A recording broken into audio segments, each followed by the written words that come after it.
There we go. I think we're good. What's going on? How are you? I'm good. How's the hair look? Good, I think. Yeah. Doing all right. What's up? Just another day. Living in paradise right now. That's right. So right now, you're where?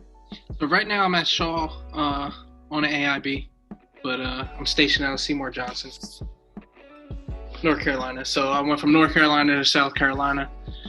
Probably be here like 2 more weeks.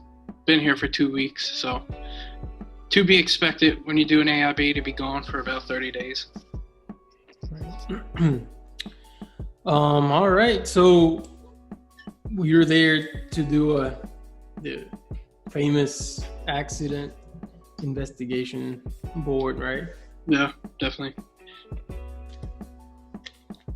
They pulled you out of your regular duties and responsibilities as a military justice paralegal, right, at Seymour Johnson. Yeah, good old Shady J.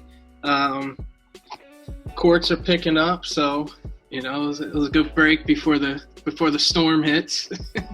That's right. Yeah, courts are picking up. What are you guys doing for courts over there as far? Yeah, so right now, I mean, we got courts docketed. We're just doing alternate locations. So we can you hear me? Yeah, go ahead. I can hear you. Yeah. So I mean, we did an alternate location. So where our ALS graduation ceremonies were, we pretty much made that a courtroom. Not too much coordination. Just had to get the keys to the building, and it wasn't being used because of COVID. Set up some tables, chairs, got the court reporter in there, and then honestly, the biggest thing we did was just take temperatures of people who came in every day. Anytime they came in, they left. Made sure they were appropriately spaced apart, and that's how we handled our first COVID court martial. Huh. Did everything go well, you think, or is there a plan to continue with that? Yeah, so I think everything went well. The day before the court, that's when I came down here for this AIB. So, but no, we do plan on doing it again in October. We got 2 courts going on the same day, so I don't know how that. Oh wow! So you're gonna use the same building, or? No, one will be in a courtroom and the other one will be at this alternate location. Huh. And the one in the courtroom is what kind of court?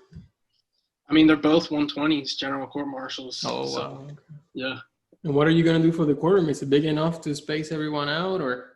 I think so, yeah. Yeah, we are facing similar challenges because we are, our courts are picking up as well. And yeah, we have to find somewhere else to do it. I don't think our courtroom is going to be big enough. So we'll see. I mean, we'll see. There's some plans out there, but obviously we have to critically think to see how we're going to go through with that. But for this podcast, really, I heard about you from Sergeant Quinto. He's the special victims paralegal here at Wyman Air Force Base. And he was like, hey, I know this guy, who's done however many, accident investigation boards. And it'd definitely be some cool insight to talk to this individual about his experiences. And I agreed. I think, let's reach out to him and see if we can talk to him. So that's what we're here to discuss, is just, your experiences and your input and your insight into the accident investigation boards, and what the paralegal role is with that selection process and everything like that. But we'll get into that here shortly or momentarily. But first, just go ahead and tell us a little bit about you and your journey in the Air Force so far. Yeah, awesome. Yeah, so one, thanks for having me on. I follow your podcast, and you had some pretty heavy hitters up here, so bringing it down to the NCL level is pretty cool. You're good. But no, my name's Staff Sergeant Luke Hally. been in the Air Force for 9 years. Prior medical technician, 4-0.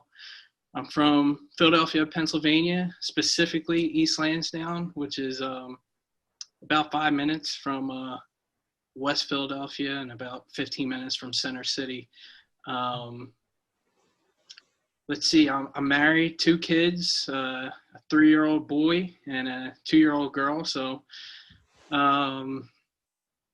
yeah, I cross-trained about 6 years into my Air Force career after coming in open general. Jobs that I've worked as a medical technician or family health. The most rewarding being a medical technician was probably the aerospace staging facility. So that's where I worked I worked with the wounded warriors. So if something goes wrong overseas, and they have to come back stateside, the first spot they land is at Andrews. And it's pretty much like an overnight hotel until they need to get to their next destination for further evaluation. Did that for 6 months. Ended up working dermatology at Andrews, moved because I got married and went to Wright Pat, did the whole labor and delivery experience as a male technician. I thought it was awesome. Every day was a birthday there. It was a lot of good vibes there, rewarding experience, but some days was just gloomy. So I knew that probably wasn't, I didn't want to feel sad. So I was like, all right, let's try something else out here. Cross-trained when my son was about 2 months old. So I was gone from when he was 2 months to 4 months when I went to PAC. And then I think when I went to PCC, I think I just had my daughter. So Oh, wow. Every time you go to the JAG school. Yeah, every time I go to JAG school, I leave my wife with an infant. But I don't think we're going to have any more. Who knows? I'm all about it, but we'll see. Yeah. I'm from a big family. Even though I'm an only child, a lot of aunts and uncles. I was influenced by my family to join the military. Not much military influence in Philadelphia per se, but just having people in my family, grandparents, aunts, uncles, cousins, it was kind of the thing. I didn't want to get locked down where I was brought up, so I knew all along that the military was going to be a thing. Didn't necessarily know the Air Force would be the route, but some wiser folks who did other branches, they talked to me and they said you won't regret it, and I haven't. Truly, love where I'm at in my career. I'm married, 2 kids, and things are good right now. So yeah, I think that's a little about me. But now I'm down here on, done a couple accident investigation boards. I did, when I was stationed at Davis-Monthan, I did 3 abbreviated accident investigation boards, so AIBs, and then last year I came to Shaw and did a ground accident investigation board for a PT fatality, and then the 3 at Nellis were drones. So didn't have to deal with death on the 3, merely just a lot of money crashed and we needed to write a report. The last one for the PT fatality was a little sad. Some interviews got a little, a little sad in there. I don't know how to describe it. I'm a guy. I don't have feelings, right? But no. So I think ultimately what we do as part of like being a recorder in an accident investigation board is, at the end, it's rewarding. If it's just having a report there for a family if there's a fatality involved, or just having a publicly releasable report if it's high vis or not. It's going to go through the wickets. Either MAGCOM, and some have real high interest. There might be like congressional inquiries and things like that. So it's not something to be taken lightly, and it's you go TDY for about a month, but the good thing is, at the base legal office, you escape the day-to-day justice stuff, but at the same time, like, I don't know, you work every day being TDY. But honestly, it's a different kind of work. The hours are, hey, as long as you're getting your work done, you're like, yeah, coming out at 8:30. But me personally, I don't want to be the guy playing catch up. So I try to get ahead early and just work longer hours, and I don't have to, feed children down here or anything, make dinner. So Right. I think it's feasible, to focus all your time on this report, when you can, and I think that's what I've done so far. So. Okay. Awesome. So, yeah, that's a lot of good information in there. But let's kind of take it back a little bit. So just to kind of close the loop on your career as a paralegal. So you cross-trained, and then after you cross-trained, you went to Davis Monthan, right? Yep, I was at Davis Monthan for about a year and a half. Still had first-term airman clause, and I BOP'd. Wanted to get closer to the family, go back to the East Coast. On the dream sheet, got the 4th pick out of 8. So beggars can't be choosers, and it's worked out really well. We're actually closer to my wife's side. They're only about an hour and a half from us. So Davis Monthan, I was a Gen Law paralegal, and now at Seymour Johnson, I'm Justice Paralegal. Okay. Good. And then you've been doing, I think you mentioned before that you have doing court martials there, right? Correct. Yep. Doing courts. And it's picking up. And every day something new. So right. I like it though. I like when you give me a problem and I'm like, well, I don't know the answer, but let's find out. That's right. Yeah. And there's, they make it so easy for us, I think. The AFI, it's big, like 201, right? 51201, it's huge, but it has all the answers in there. And there's not a good answer in there, then you can, at KM and all the templates and the checklist. It's really, everything's handed to us to make our job easier. But sometimes, it's all about wanting to get it done, right? If you want to get it done, there's the tools. All you got to do is a little bit of research and you'll get it. So, all right. So then how did doing your first AIB, how did that come about? Yeah. So honestly, I think my SJA loss, they came up to me and they asked if I wanted to go TDY for an AIB course.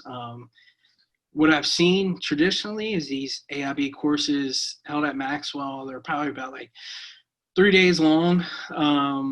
So it's a super short course, a lot of information, good information. It's ran by the people who run the course are JACC, Operation Aviation Law. So guys who've been doing it a long time, who see pretty much all the reports. So I did that TDY, and I don't necessarily believe that there was a rank requirement for it. But I believe that just after I had that training per se, that I was on the hook, to get something done. So after that training, especially depending on which MAGCOM you're assigned to, some fly a lot and have a lot of accidents, and Was there a skill level requirement to go to the course? So when I went to the course, honestly, I think I was just a 3 level. I don't even think I was a 5 level yet, but it's possible. It's possible you may need to be a 5 level. I haven't necessarily seen a lot of reports with the airman tier in it. A way to look that up is, you go on the TJAG homepage and go to the Jaguars, and you can look up AIB mishaps. You can look up, different MAJCOMs, different airframes, different years, and you can see who the legal advisor was, who the recorder was. So I don't necessarily see a lot of airman tier, more, when you get to that NCO tier. But not saying it's not possible, because, you got some rock stars out there who, punch above their weight. And, that's good. And what was the course about? What do you remember learning during the course? Definitely. So I think like the first 2 days of the course was a lot of attorney driven. So the course was split between attorneys and paralegals. I mean, the cool part about the course, not necessarily cool, but they would show videos. The videos would be of mishaps, and then there would be a story behind it because an investigation was already done. So they would give insight as to, like, what do you think happened here? And they would have board presidents as guest speakers on, pretty much, giving an after action report of how their legal advisor was good, how their court reporter was good. And that was super beneficial. But then I believe on like day 3, we no kidding had like a JACC paralegal talk to the audience as a whole. And I think it was good for the legal advisors as well to know what the recorders do, because AFI states, for a fatality accident investigation board, for a fatality, you have to attend the course. However, to get put on an accident investigation board, if it's a ground accident, if it's an abbreviated accident, you don't necessarily have to have the course. So definitely would suggest sending people forward with at least a knowledge as to what accident investigation board is and what's our role. So just sending them in blind, not necessarily sending them up for success, but it can be done. I mean, everything that we're doing we're not start from scratch per se. There's a lot of guides, resources on Flight KM, through the MAJCOM SharePoints, and the AFI is detailed and will help you. Okay. Now, so your first AIB, so once you go to that course, then does that mean that for any upcoming AIBs that you're going to be the person, or are there other people in your office that have also gone through the course and that could also participate in the AIB? Yeah. So I was fortunate. I had a master sergeant who since retired, Master Sergeant Ketchum. He did a lot of AIBs. So me just picking his brain for like paralegal trainings, things like that, asking him like, what'd you do? What is it? We had another NCO get picked up for a drone fatality, or not a fatality, a drone accident. And then, so periodically, people throughout our office, since we were part of 12th Air Force at Davis Mountain and ultimately ACC, where a lot of accidents occur, we were being, asked to submit bodies, and we were, but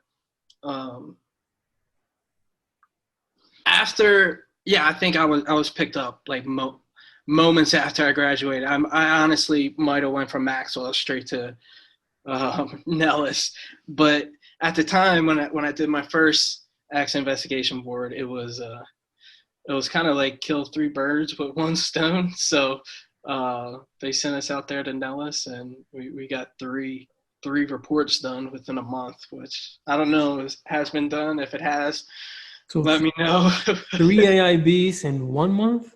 In 1 month, yep. So, and they were abbreviated boards because Okay. They were abbreviated because it was a drone, no fatalities, and they're smaller per se. Right. But I might have, if I can, this may be a good time to actually say, we've been talking about what an AIB is. Probably a good time to say what it is. So in order to understand what an accident investigation board, I think first I need to talk about a safety investigation board. So what happens is, if there's an aircraft and anything that qualifies as a Class A mishap, so anything damage over $2.5 million, qualifies as a Class A mishap. So if there's an accident, any airframe involved, and they meet that criteria, then a safety investigation board is first done.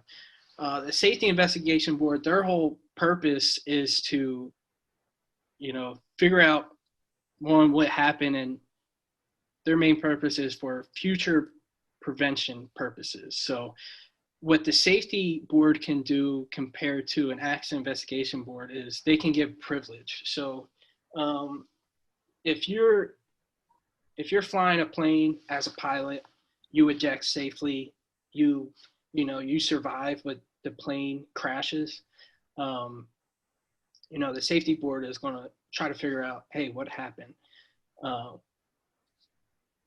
We can offer you privilege where people don't need to know. We can know so we can prevent it from happening in the future. However, the accident investigation board, they're ultimately, that's part two of this whole mishap. They can ask questions as to what happened. But for that first 30 days, the safety board they're doing a whole investigation before an accident investigation board. I don't know if that makes sense, but ultimately they figure out what's going on. And I think the accident investigation, well, I don't think, but I know, but our job is to create a publicly releasable report and to figure out all the facts and circumstances as to what happened in this mishap. And just getting a good handoff, a warm handoff with the safety investigation board would be highly, coveted. At the same time, the recorder and the legal advisor's role, like day one or even before, the board president is on scene, is to review all the evidence that the safety board gets, because there may be some analysis or recommendations which could, taint the board president, taint the board members. So we need to go in there with like a clear head and not be looking at a flag, being like, hey, come over here. This is, yeah, so that's our first goal. You get there. But besides all the logistics behind it, just having a workspace, having a liaison appointed from the MAGCOM to the base that you're no kidding going to, that could be a stressor in and of itself. So, at Creech or at Nellis, we worked out of the IG's office. At Shaw, when I did a ground accident, we worked out of the education and training office. And now I'm currently on one, and we're working out in a maintenance hangar. And I honestly think out of all those offices, the maintenance hangar is the best.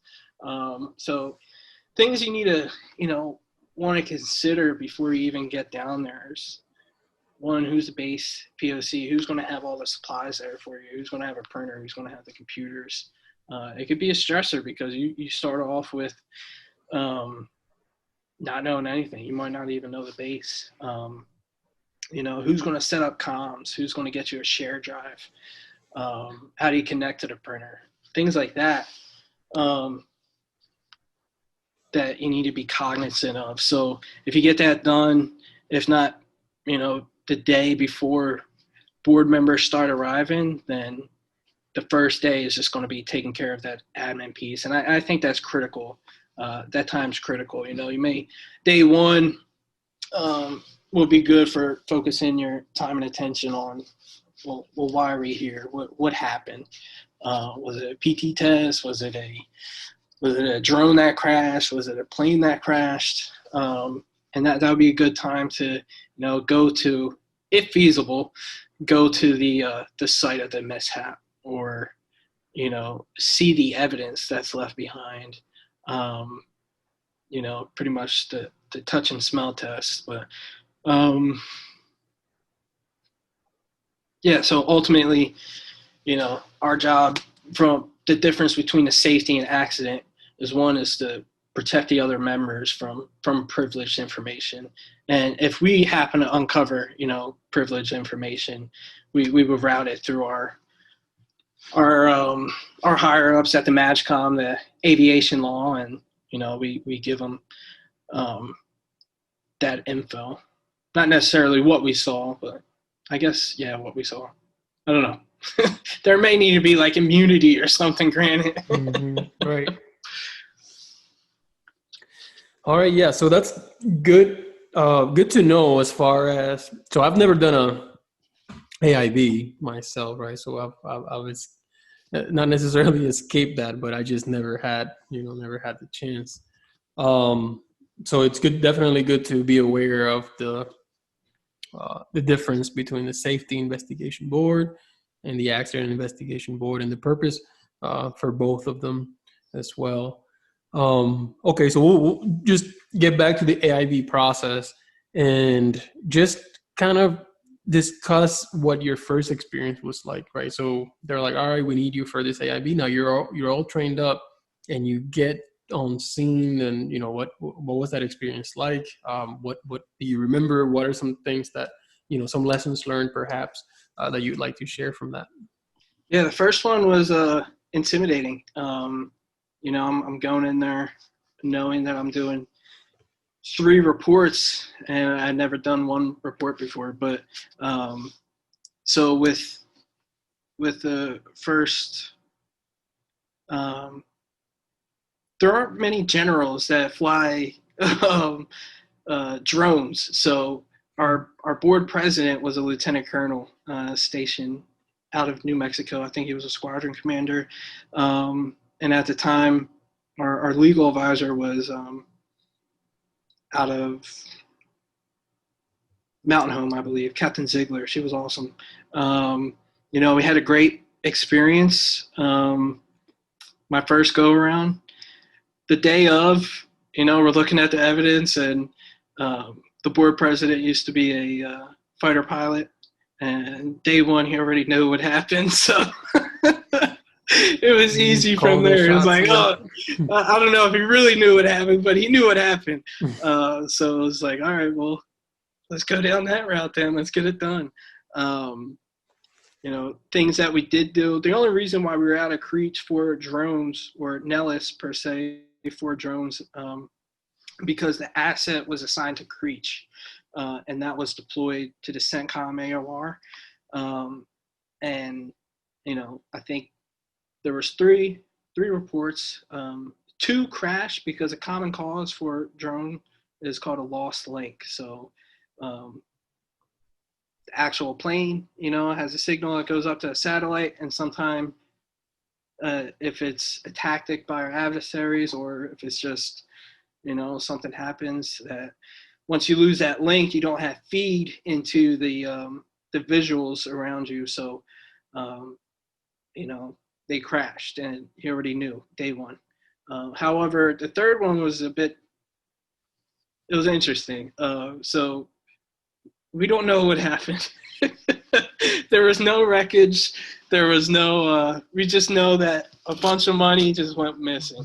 And that was our conclusion, and I think at the time that, you do things like you listen to the audio, and you do an investigation, a thorough investigation, and there was friendlies in the air. I think some British pilots were flying that day, and we told them we had an asset on the ground and nobody could find it, and that's fine. But decipher that as you will. Who knows?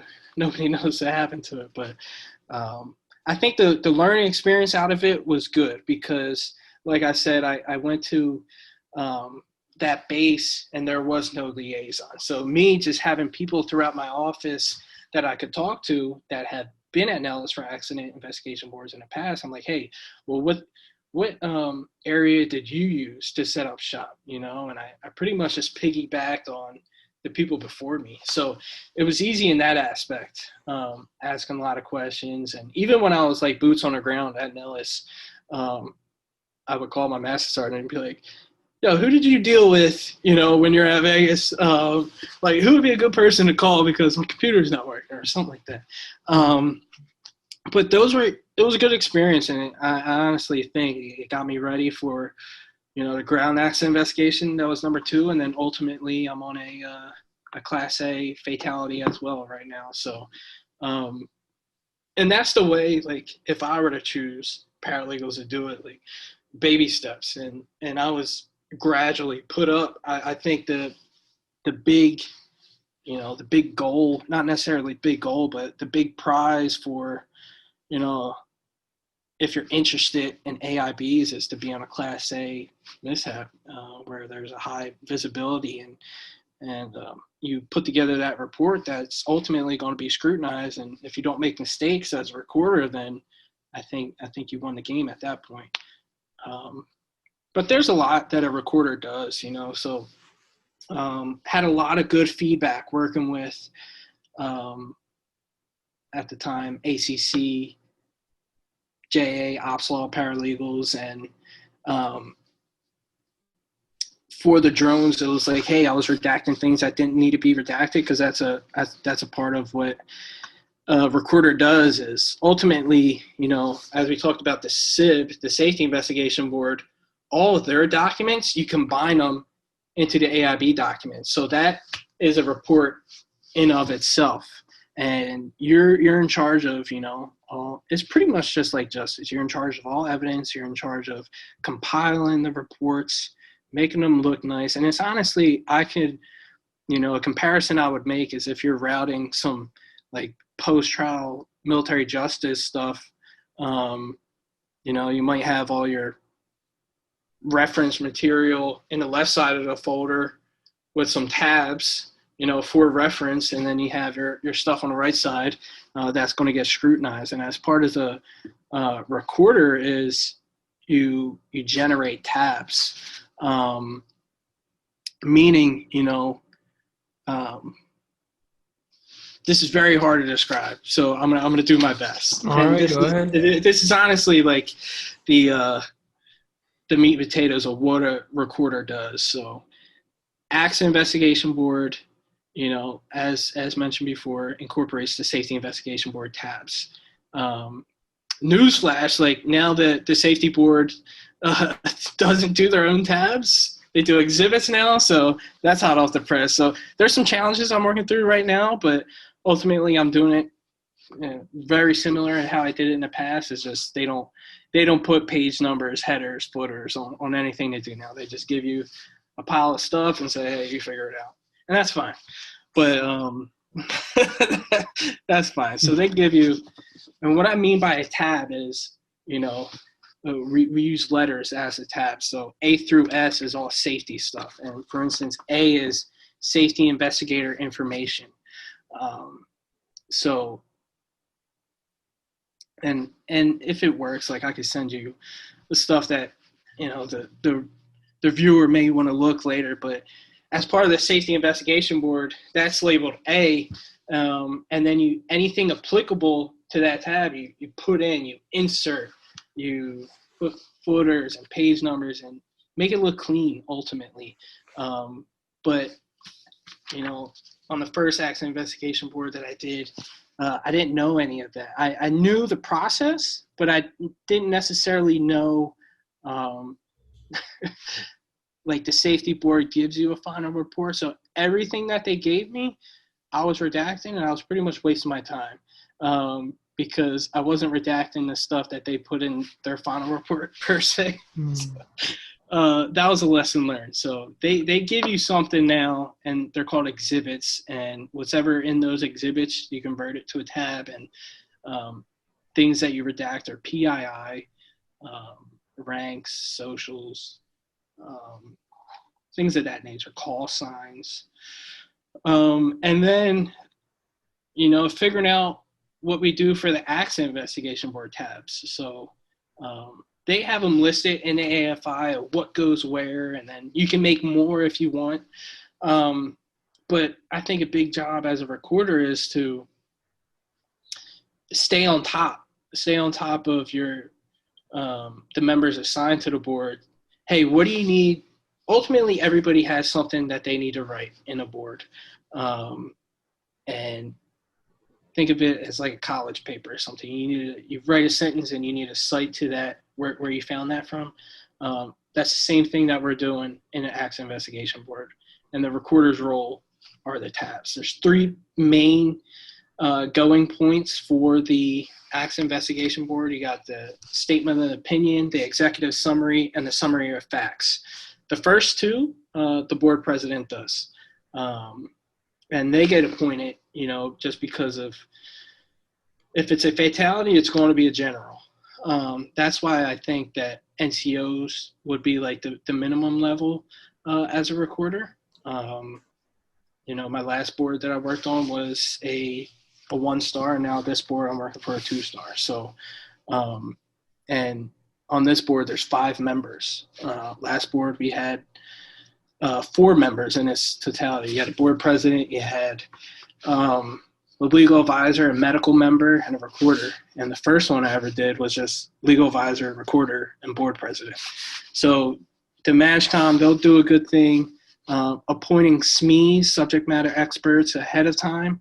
However, if you get to your board and you discover you need a subject matter expert in a certain area, if it's weather per se, I did a weather SME for the ground accident, and the MAGCOM SJA just signs that off. So not really a long term for that. But like I said, just the biggest experience that I've learned from the first one was trying to keep up with them. I think that was a struggle in the beginning what do you need to cite? Because ultimately it's my responsibility to put it in an appropriate tab and have it there ready for you. Because those are the biggest, those are the common errors that when you send your report up for review, that they'll be like, hey, this is incorrect. It's not on page 2, it's actually on page 6. Like, where were you looking? But those are big lessons learned. I think those experiences got me ready for what I'm doing right now. And I think what I'm doing right now, we're doing a flawless job in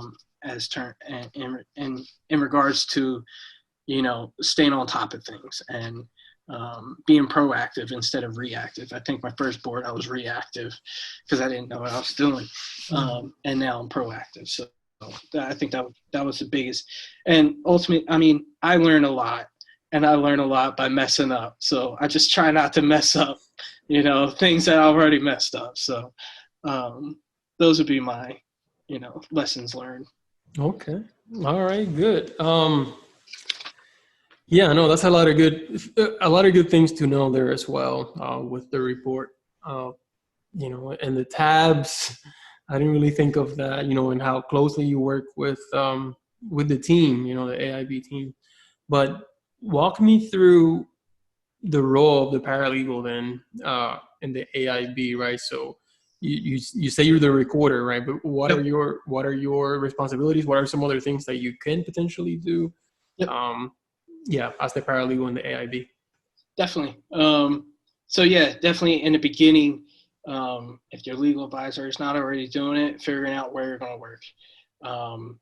That's an easy kill. Sometimes it's frustrating, but you're ultimately being assigned to do this report from a MAGCOM commander. So I'm in ACC right now, and it's General Holmes, COMAC. So, if a wing, doesn't want to assign a liaison, well, you could use that 4-star as a, or even the board president's rank as a pushback. So that's one of the roles. Evidence, because ultimately at the end you got to give everything back. So giving it back in an appropriate manner, keeping track of where everything is, meaning or if they're medical records, if it's no kidding, an airframe, if it's paper trails of maintenance records, just whatever. That's another role of the recorder. A big, huge role of a recorder is with interviews. So we're called a recorder, and we use a recorder. So a tape recorder. Yep, tape recorder. So you have a witness in, you sit them down, you read them a script. The board president reads them a script. People are in a room. Everything's being recorded. You save that audio, and you need to get that transcribed. So, like this go around, my first go around, we didn't necessarily envision using verbatim testimony. So we used summarized testimony. My last board, everything was verbatim. Now this board, I think the first day I got here, I reached out to JAT court reporter, signer, and I made good friends with her. I said, look, there's a potential. I got to interview close to 70 people, may need to get those transcribed. So just having a gameplay in place for, different variables. So just working closely with JAT to, have court reporters on standby pretty much. And ultimately right now, due to COVID, there's a ton of them available, which has been great. So the role as a court reporter, as a recorder with the interviews is to upload the audio, send them out for a transcription. Once you receive the transcription, then you need to listen to the audio and make sure the court reporter put everything correctly. If there's a lot of acronyms, you need to address that, names, spellings. That's a huge role, and that's a huge time. It takes up a whole lot of time. And then, like I said before, the tabs as a recorder. So I say that loosely, like tabs, but, on my report right now, the pages, and I think I'm about 75% on the tabs, but what I'm working with is about 2,000 pages right now that you redact, names you need to apply. So it's not just necessarily names. It's you need to redact it in white, and then you apply a text overlay. So Staff Sergeant Hally, if I was the mishap pilot, you wouldn't see any names on the report. So anytime you see Staff Sergeant Hally, you go into properties of the redaction tool on Adobe, and you put MP for mishap pilot. Now, if you're looking at their training records, it's going to be everywhere. Hallie's last name is going to be everywhere. So, redaction, if I had 2,000 pages, in its totality, I could probably times that by, 4, if not, it'll be like 4,000 redactions. Now, there are some tools in Adobe that you can do search and replace with the redaction. So that has been easy. This go around is I set certain properties as, what is the word I'm looking for? I save it as my default features. So anytime I see Hally, I click in Adobe, replace with MP. And then bam, 491 times that Hallie's name popped up is now MP. And that's a huge stress reliever. I didn't know that from my first board. So, oh, no. So anybody listening, they just know that's a feature. That's right, yeah. It could totally help you. But other than that, dealing with the post-mishap investigations, getting your report ready for an informal review where you're still boots on the ground. You send it up to the MAGCOM for review, and then after you make the edits that they give you, which is usually a 3 to 5 day turnaround, at the end of your investigation, that's when you can leave, and then you submit your report for a formal review. But just constantly working through with your higher headquarters, ensuring that everybody's on the same page, sending weekly updates as to where you're at in the process, Those are things that a recorder does, and and then if you have a board president and their Outlook isn't working, you get tasked with that too.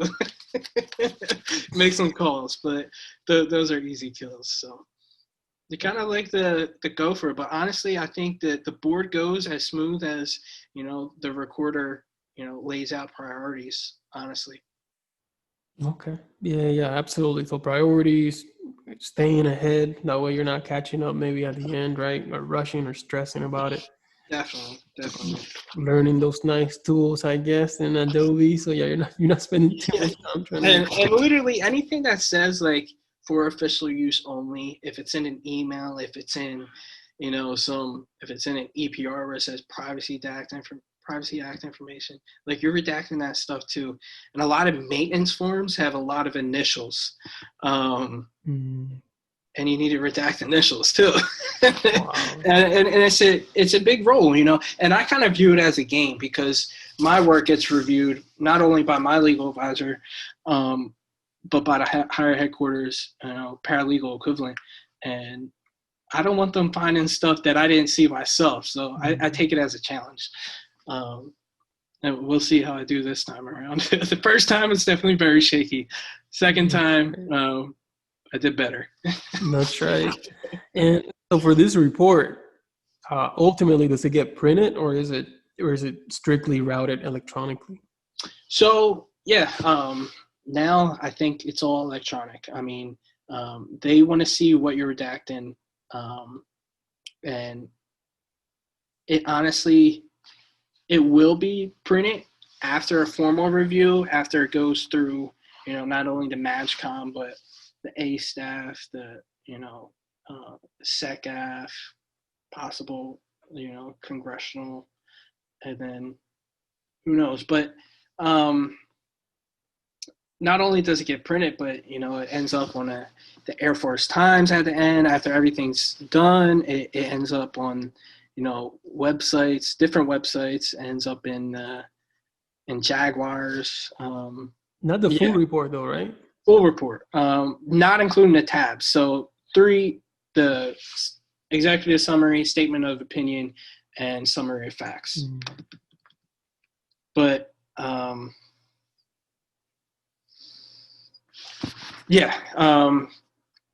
electronic, I would say.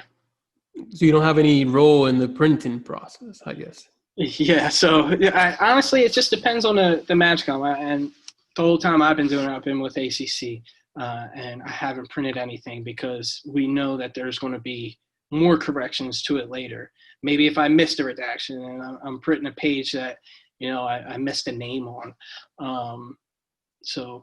And then you would be a part of the printing process if that's what your MAGCOM wants. Yeah. Okay. Because you mentioned earlier printers, making sure that you have access to printers. But how often are you printing documents during the AIB? Yeah, I would say a lot because you're printing depending on how many witnesses you have. You're doing a script not only for the interviews or each script for each member that's in the room, but sometimes you're dealing with files that like an Adobe file. If you're looking at an EPR, it's signed and you can't manipulate the document. So you need to print it, then scan it, upload it, save it. So those will be like onesies, twosies. Honestly, not printing as much, probably as back in the day, but I think our team has found it beneficial to actually print stuff and make edits on a piece of paper rather than electronically. That's the route that we've been doing. So we haven't even gone through a ream of paper yet, honestly. All right, well, that's good. That's good news. And so I was curious about during the interview, you get an opportunity to ask questions as well. Indeed.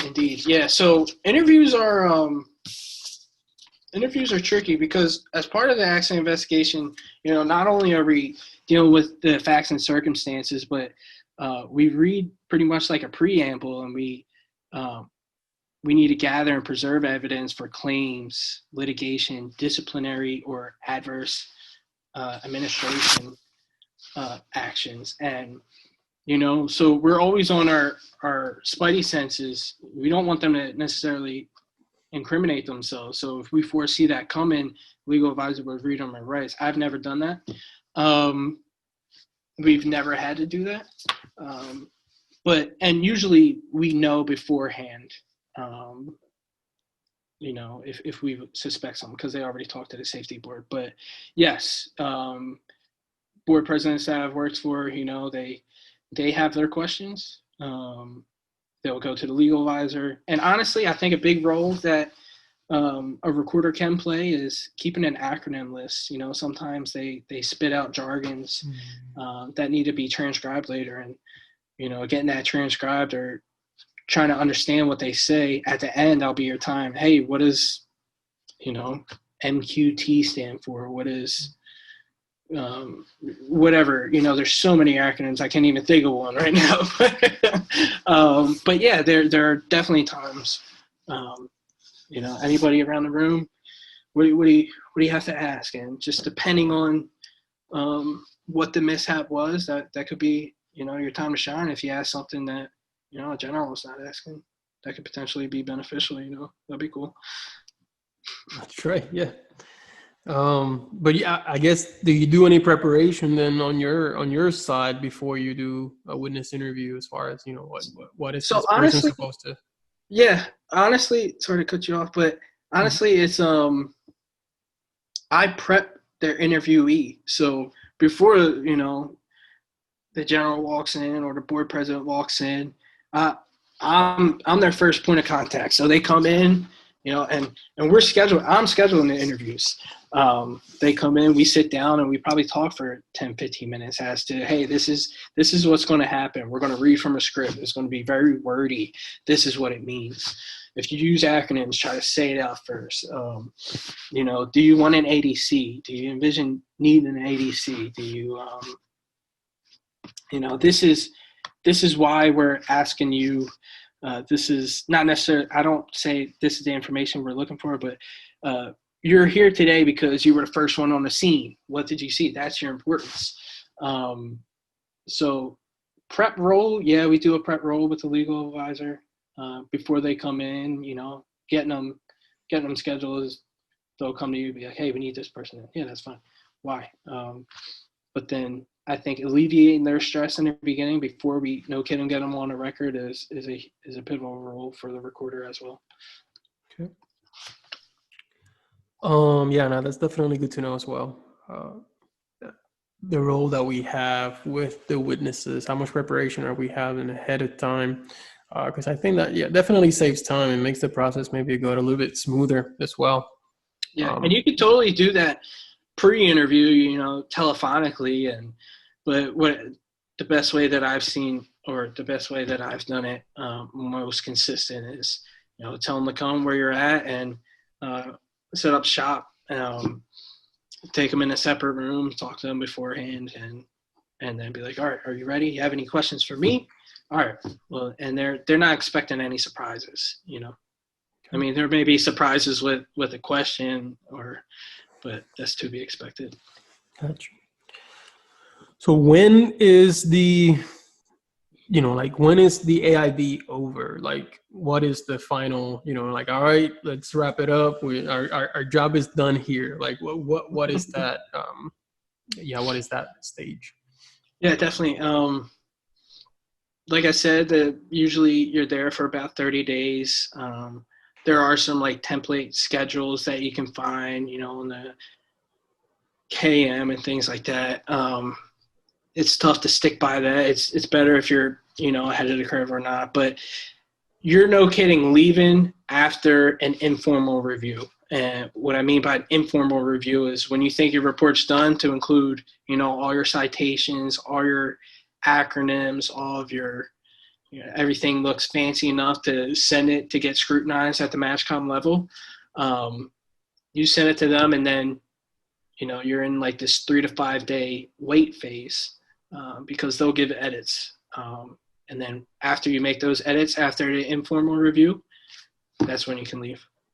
Okay. And honestly, like, it's up to the board president as well. The MAGCOM is there to advise the MAGCOM commander, but the MAGCOM commander appointed a board president who has discretion over that. So sometimes they could pull their rank and pull chalks early.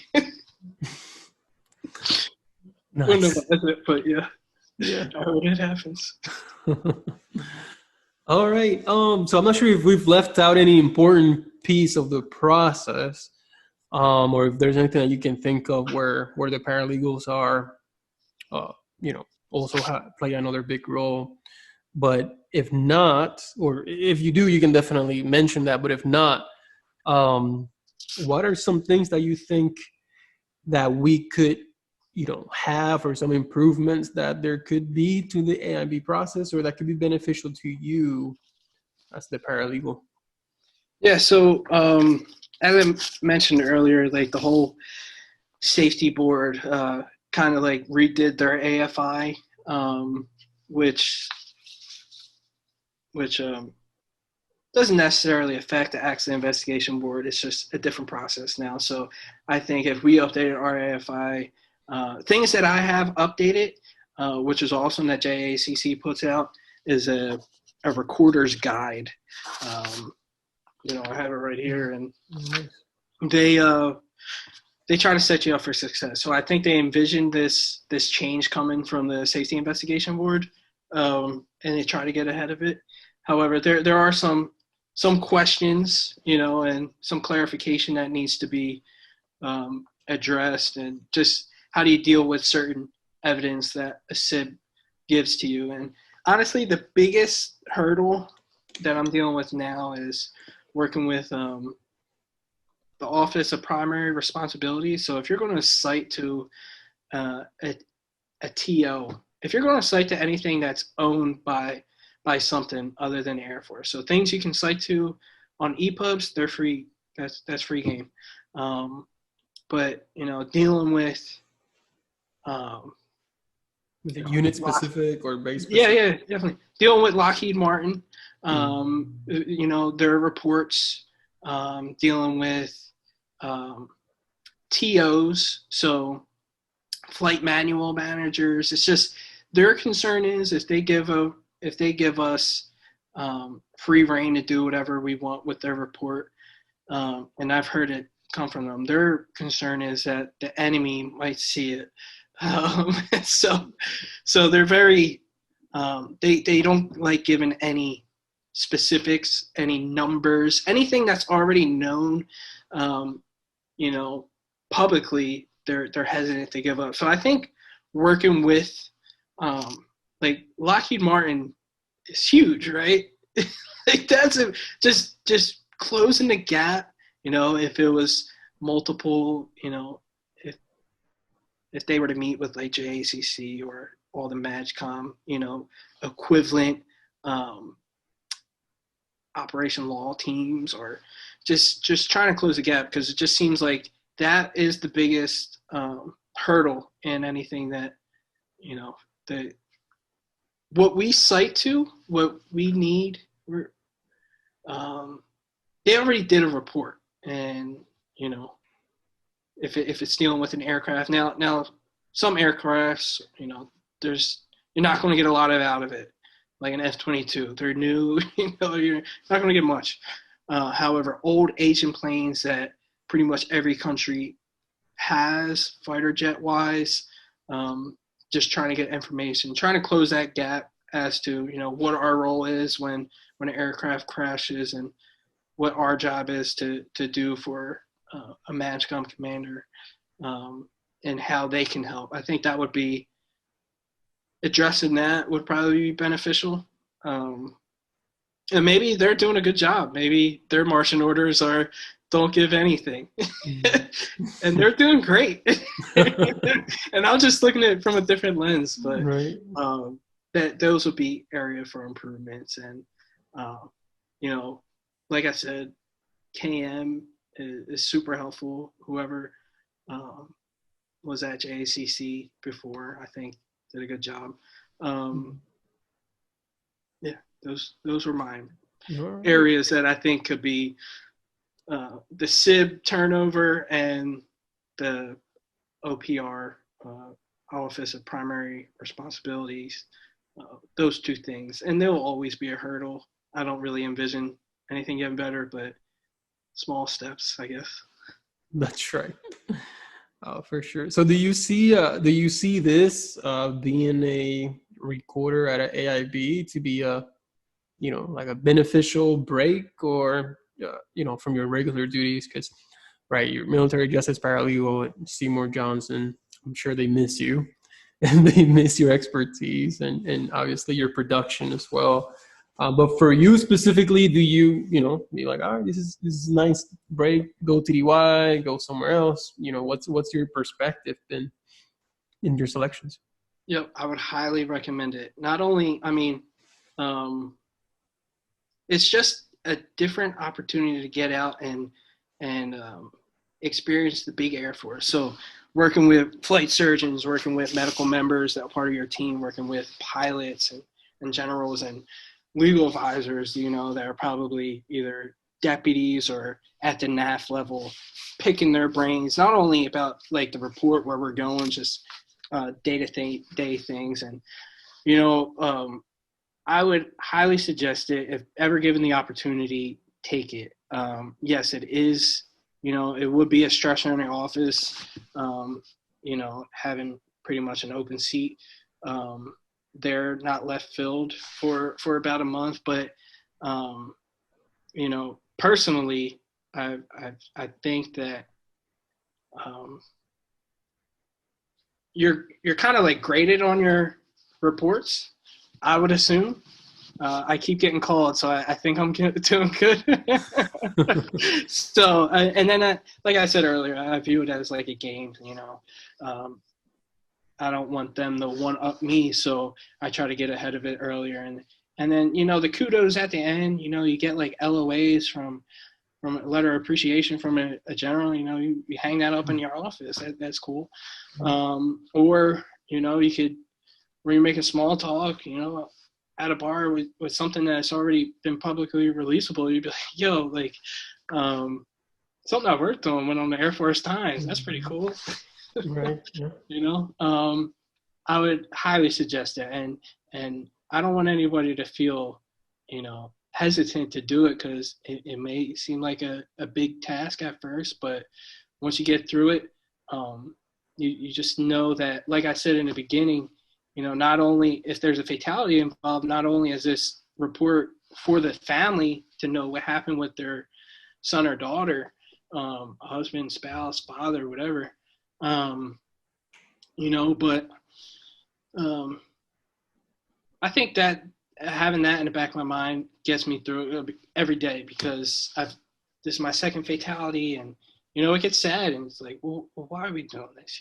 One, because we're told to, but two is like, we're trying to put it in layman's terms so they can understand it, and then they have something to know what kidding happened. That's beneficial at the end, honestly. No, absolutely. It's a very important job. It's a very important job, and I've been stressing lately just the importance of what we do on a day-to-day basis, just in the legal office, right? I mean, what we do is important. It has big impact throughout, not just the Air Force, but across the world. But this, being an AIB recorder is definitely important, because it affects so many different aspects of what we do. It affects big Air Force. It affects our country. So it is definitely, it's big time. And if, we're ever called, our name is ever called to help out with something like this, we need to make sure that we take it seriously. We need to make sure that we take pride in what it is that we're doing, and understand the impact and of the whole task that we have ahead of us. So, and we don't want to be a liability there either, because we could be, right? We could go in with a negative attitude because we didn't want to leave home, right? We're comfortable doing what we do on a daily basis. So now this is kind of going to, kind of make us step outside of our comfort zone. and we could potentially be a liability on something that's serious and that everybody's taking serious, and then we're not giving our all. So that's awesome that you're gaining a lot of experience in doing that, that you are taking pride in what you do. You're learning and doing the best you can. Yeah, I would say so. No, honestly, if there's anybody listening, and I think there's always a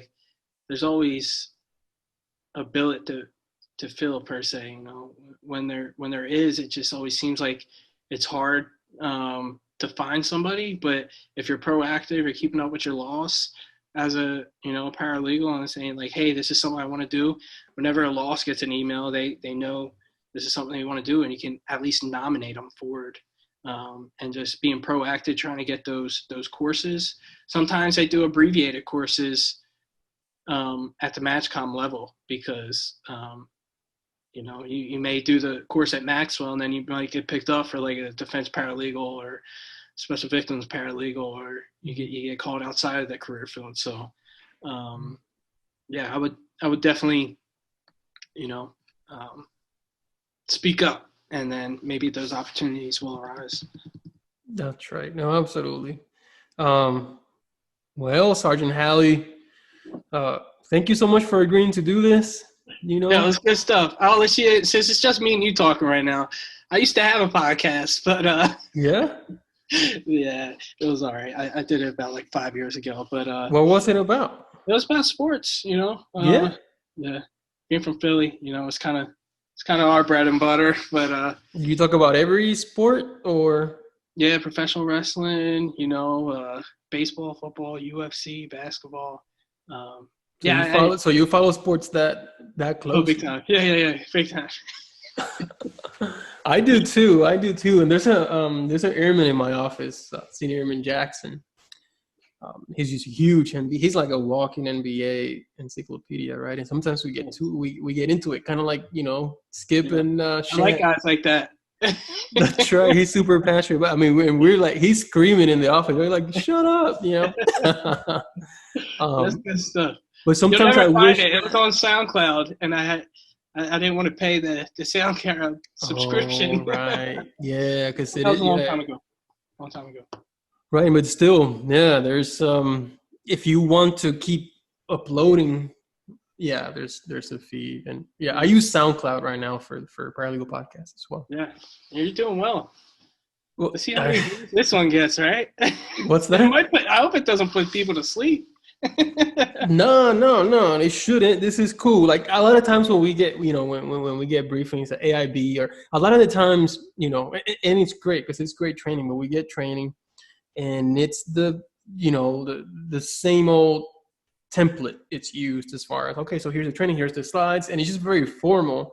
I think this is more conversational, more informal, even though we're somewhat providing the same information, although there's no slides or anything like that, but it's more like a conversation about how was your experience like, what is it that you're doing. It's just, you can listen to it, whatever, but it's nothing that's forced, right? You can watch this or listen to this or not, it's up to you.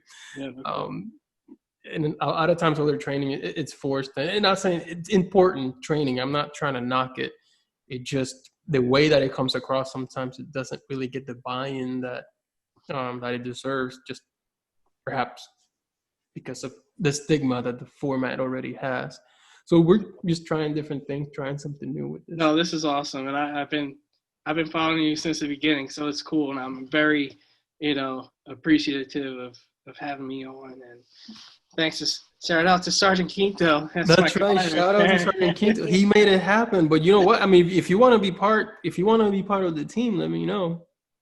I always want to be a part of a team. Come on now. You want to be part of the Paralegal podcast team? I can bring you in. You can be, you can be on some of the interviews that I have. Let's go. Yeah, sounds good to me. So now, honestly, thanks for your time, sir. This is cool, and I'm glad I did it. But absolutely. I look forward to the feedback out there too. So maybe people experience the same thing as me. Maybe they didn't. Who knows? But hopefully they gain some some tidbits out of this. But Yeah, no, absolutely. I did. You know what I mean? I gained some. I learned a lot by this conversation. So you're gonna watch? Are the Phillies playing today or no? no, they actually postponed their game tonight. Oh, okay. Yeah. Not because of COVID, because of just protest. protest, and we'll hopefully they come back soon. But That's I'm right. a passionate Philly player. We're 2 games below 500, and it hurts. Yeah, I'm a Cubs fan only because I like Javi Baez, so I'm a Javi Baez. I love him. Yeah, I'm a Javi Baez fan, so I follow the Cubs, and then my deputy SJ, he's a Cubs fan as well. But then our SJA is a Brewers fan, so you can already You feel the tension. I feel it now. They're like, what? And then he's like, well, I'm the SJA, right? Like, why are you rooting for the deputy SJA team?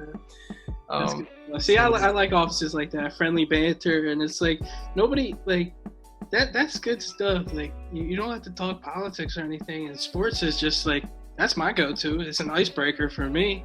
You could, and it's just good banter. Absolutely, yeah. So Philly's been hurting lately with the sports situation. We're gonna turn around here soon, though. Watch. Well, it's not just the Phillies, but the Sixers, right? Like, yeah, we ain't gotta talk about that. Just got swept. Yeah, we got a whole lot of thinking to do. A lot of self-reflection that needs to be done on that team. How are the Flyers doing? They're actually 1-1. They're in I believe the Eastern Conference Finals right now. Maybe the semifinals. Oh gosh, I didn't even know they were in the playoffs. I haven't been following hockey in a while. They got hot ever since they went in a bubble, and then we're playing with a really young goalie right now. He may be a rookie, maybe his second year, and he's doing really good. But I think at the beginning of the year we were looking like we were going to get the number 1 pick, and then we just hit a switch. Nice. So watch out for the Flyers. That's right. Yeah, in hockey, championship. Hockey is very much like baseball, where the team that gets hot, you know what I mean? It doesn't matter where you finish in the standings. They're streaky. That's right. Yeah, hockey and baseball. Basketball is, if you have the best players, then you're gonna win automatically. Yeah. So, all right, man. Well, appreciate it again. Keep in touch. I'll hit you up as far as the the podcast team and everything like that. So. Yeah, I'm subscribed. I'm sure I'll get a notification when it gets published. That's right. Yeah. Good stuff, sir. Thanks again. Well, have a good night. All right, I'll talk to you. All right. See you. Bye-bye.